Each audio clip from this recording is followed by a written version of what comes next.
This is the elevator at Macy's Men, Children and Home, Coral Square in Coral Springs, Florida. There's the elevator sign.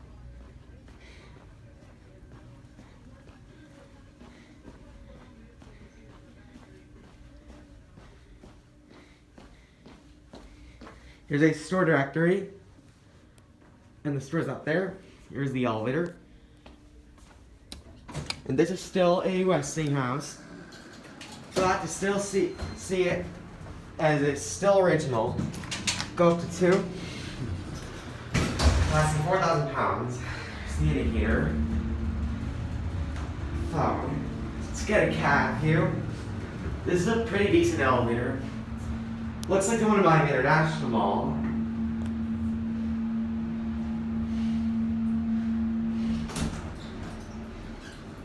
Alright, let's go back down to 1.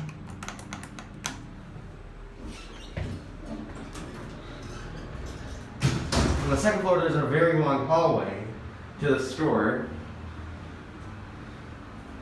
Very decent, just average. But I like to see that this is still original. Here we are at 1. Watch the door close. There it goes, and that's it.